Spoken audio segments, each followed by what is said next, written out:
All right, it's 15 minutes. I think it's 15 minutes. It might be 12, it might be 10, but we're going to do this right now. I love this talk. Okay. Everything I know about video games, I learned from cricket.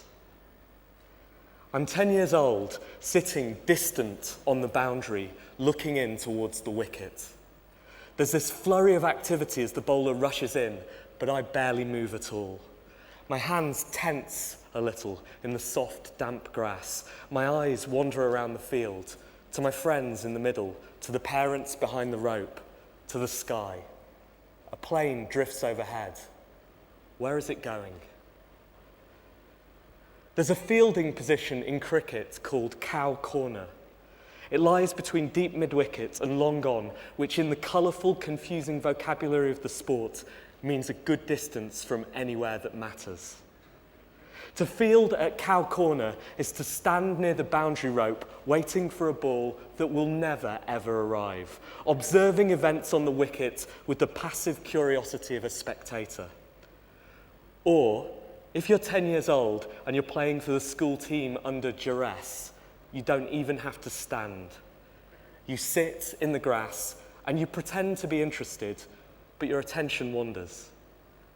People try to explain why you should care about cricket, but their vocabulary is this exclusive code. Silly mid-on, off-spin, leg before wicket. There are easier things to understand. The grass, the clouds, the plane. Who's on board? Where is it going? Later, when you're on the inside, when you understand cricket and why it's so beautiful, the rules that frightened you before seem so simple. Subjectivity be damned. Why doesn't everyone love this game? Look, let me break it down for you. Your team have to score more runs than the opposition. Runs, they're points. You score runs by hitting the ball and running the length of the wicket. That's the manicured strip in the centre of the pitch. You can also score runs by hitting the ball to the rope that marks the limit of the field, or over it. The other team have to get the batsman out. The bowler is trying to knock down the stumps, also known as a wicket. You can be out caught or stumped or leg before wicket, which means... Okay, let me start again. Why bother? I have tried so many times to explain why giving yourself to test match cricket, an event that lasts 5 days and often ends in a draw, is like no other experience. But no one who isn't already in on the secret really understands. It's like any exclusive club, people on the inside experiencing something special, people on the outside rolling their eyes, dismissing this thrill for something more accessible. And that is why 10-year-old me is sitting at cow corner. Everything he will know about video games, he will learn from cricket. But right now, he's oblivious. He's looking around. He's watching the skies. Tell him why this matters. Tell him why he should care about something that so obviously doesn't care about him. Why? Because everything I know about video games, I learned from cricket. No, wait.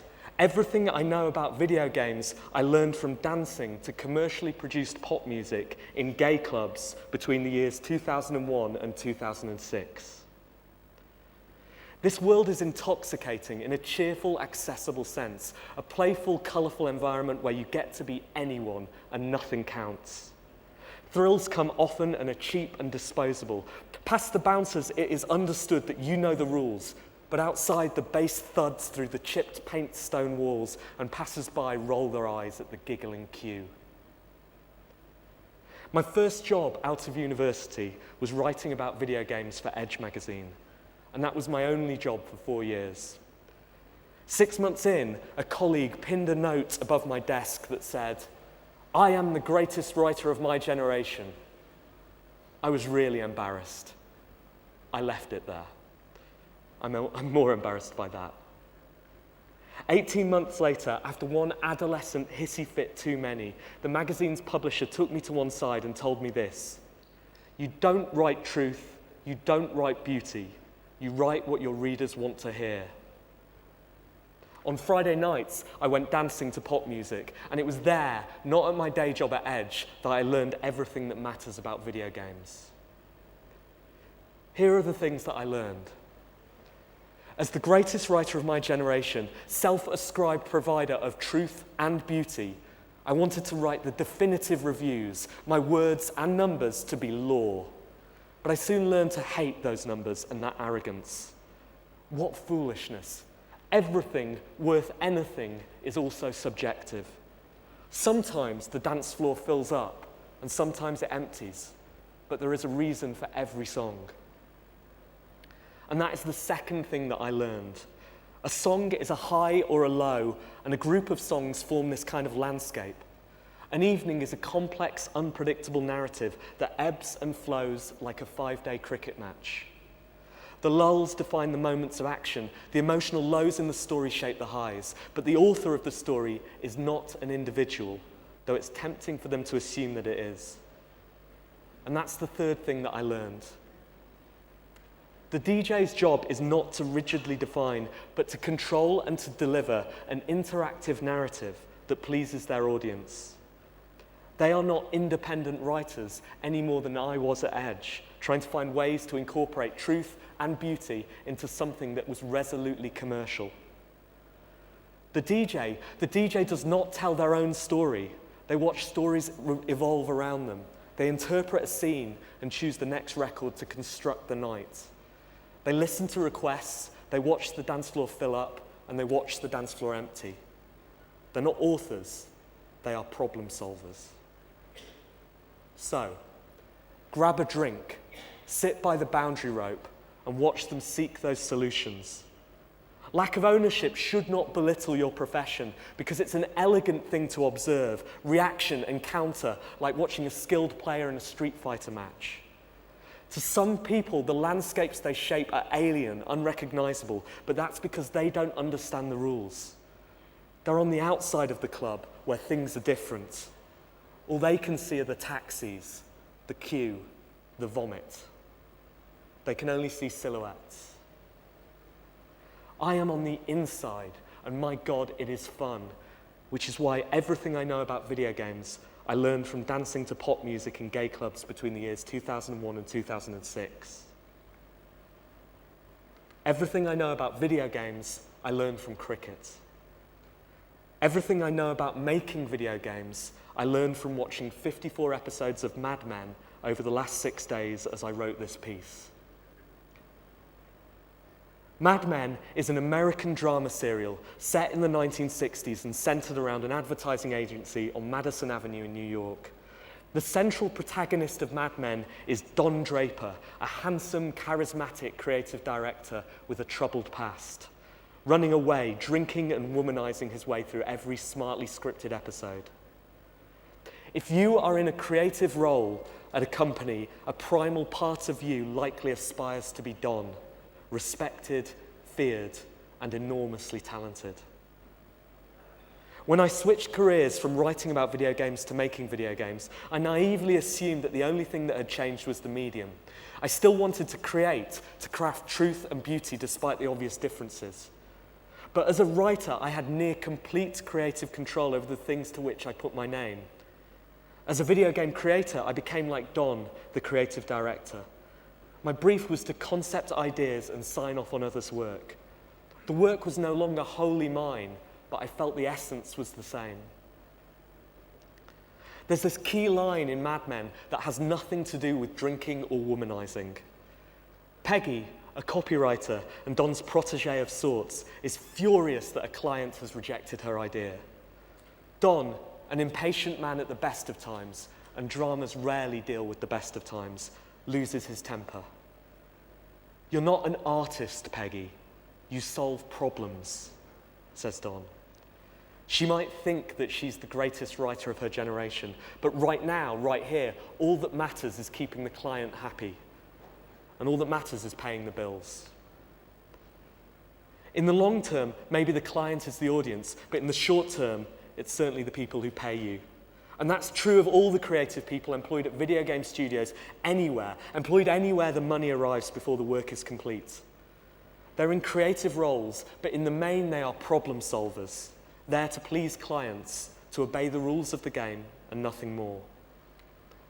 So, the ball is bowled, and the batsman, employed just for that purpose and that purpose alone, has to decide what to do next. Sometimes their solution is pragmatic, though it can also be kind of creative and sort of beautiful.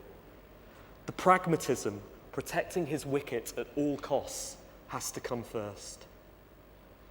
So, I am Don Draper. Shh, I say, shh, placing my finger to your lips as you begin to protest. Yes, I am.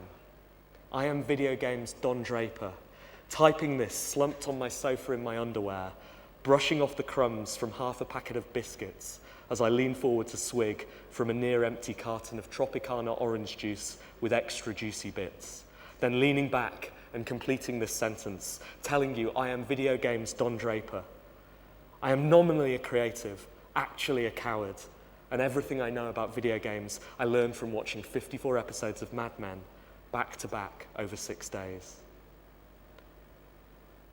Everything I know about video games I learned from cricket.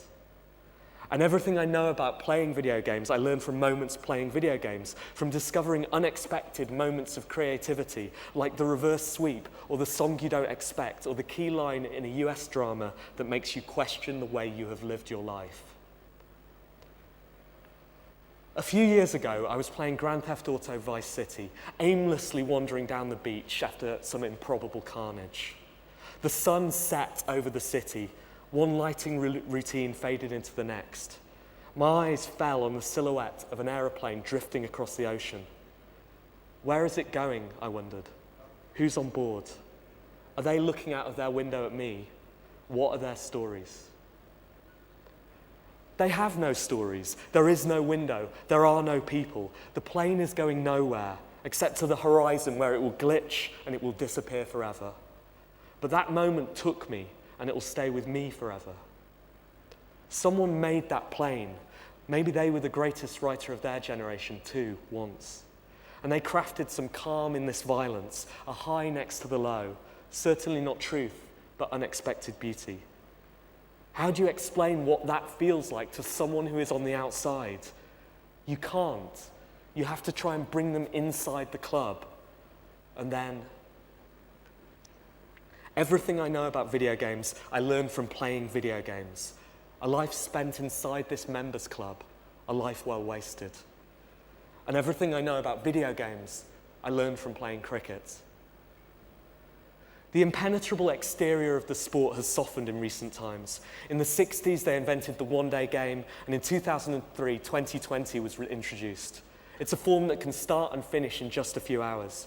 And it's fun, but it's crude and it's unsubtle. It's intentionally closer to baseball. It's easier for observers to understand. The people who control the shape of the game, nominally the International Cricket Council, but more pertinently the public who support the experience, have changed the sport irrevocably. They have sacrificed some beauty, but they have solved a problem. I am conflicted. I want more people to understand, but I don't want the thing that I love to change. And for me, it's the length and the subtlety of the sport that makes it so bewitching. Getting inside is tough, but once you learn the rules that grant you access, you understand why that complexity is necessary to produce a rich experience. The language that put me off is a barrier too, just as the grammar of gaming is. The console, the acronyms, FPS, RTS, DLC. But instead of simplifying our language, cricket, as video games, is attracting new fans by distilling the form, producing instant highs where there were once crafted landscapes. That old form still exists, but it's inevitably polluted by the new. Will test matches be around forever? I don't know. Everything I know about video games, I learned from cricket. I watch carefully as the bowler turns his arm over, delivers the ball from the back of his hand. The seam kisses the ground, and the ball's path deviates slightly from middle to middle and off. I could drive and score from this, I think. The kid over at Cow Corner isn't even paying attention. But pragmatism wins out, and instead I angle my bat down so the ball rolls gently to cover. No run. Everything I know about video games I learned from playing, by participating. Not by sitting by the boundary rope, but by writing, designing, and dancing. That's it. Thank you.